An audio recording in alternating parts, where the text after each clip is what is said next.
يا صباح الفل، عاملين ايه او مساء الفل على حسب ما بيشوفوني. زي ما احنا شايفين النهارده معايا وصفه حلوه وسهله وباقل المكونات عندنا في البيت. اعملوا بقى لايك وتابعوني لاخر الفيديو عشان نشوف كده الوصفه الجميله اللي انا عملتها دي باقل المكونات. تمام، يلا مع بعض كده نشوف هنعمل ايه. معايا حله على النار فيها ميه بتغلي، ونجيب بقى كده نحط معلقه ملح، وبعدين نجيب بقى كميه المكرونه اللي احنا عايزين نعملها على حسب طبعا انت ايه الكميه اللي عايزه تحدديها. تمام، ده كان نص كيلو من المكرونه.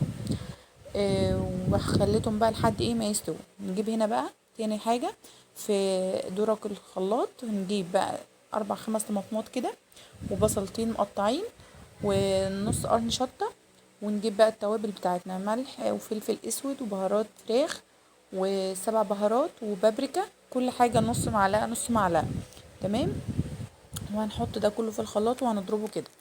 وزي ما احنا شايفين المكرونة شغالة وبتستوي. وهنا معانا بقى حلة على النار، هنجيب فيها معلقتين او 3 معالق زيت، وبعدين يسخنوا وننزل بقى بالطماطم، العصير الطماطم اللي احنا ضربناه، ونسيبهم بقى لحد ما يغلوا خالص. مفيش اسهل ولا اسهل من كده. زي ما احنا شايفين كل طريقة بسيطة عن اختها. نجيب بقى ورقتين اللوري، بحبها قوي في الطماطم، بتخلي الطماطم كده ريحة، بتديها ريحة كده وطعم جميل جدا.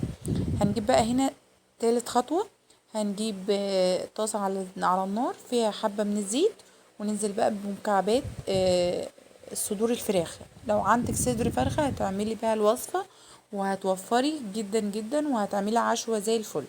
تمام، معايا هنا بقى بصلتين كده صغيرين مقطعين طرنشات كده او شرايح كده صغيرة، وهننزلهم برضو مع الفراخ بعد ما تاخد ايه صدمة كده وتحمر حاجة بسيطة.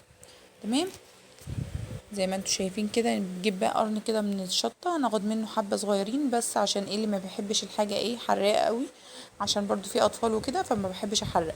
نجيب بقى نفس التوابل اللي حطيناها في الطماطم هنجيبها برضو، ان انا اخدت نص الكمية كمان هنحطها برضو على التتبيلة دي.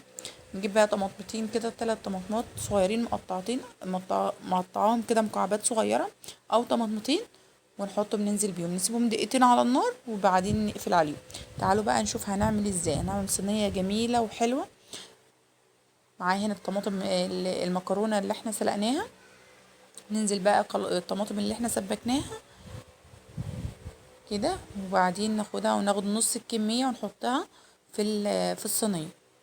تمام، لحد هنا وكل المكونات سهلة جدا والطريقة سهلة سهلة سهلة. فما لو اي حد لسه مبتدئ جديد ان هو يعمل اكل، اتفرج على الفيديو ده بجد بجد هتستفاد منه كتير قوي، لان الطريقة سهلة وتطلع باحلى مكون في حياتك. تمام، زي ما احنا شايفين كده. وبعدين هنجيب بقى النص الكمية التانية ونحطهم كده، ومعايا صينية تكفي 5 افراد. تحفة وطعم وريحة وبص، وكمان سهلة جدا جدا جدا. بتمنى طبعا لايك للفيديو واشتراك عندي لو اول مرة تشوفوني، وتابعوني برضو على قناتي على اليوتيوب مع يوميات ام فيروز. هتعجبكم كل حاجة بإذن الله، والفيديوهات كمان حلوة جدا هناك. تمام، هستناكم بقى على اليوتيوب. اي حد يشوف الفيديو يدخل يعمل لي لايك، طبعا هستناه على اليوتيوب يخش برضو ويقول له رأيه هناك. تمام، زي ما احنا شايفين كده بقى الطماطم اللي كانت معايا حطيتها بقى على الوش كده، وندخلها بقى الفرن ونطلع بقى باحلى صينيه مكرونه بالفراخ باسهل مكونات عندنا.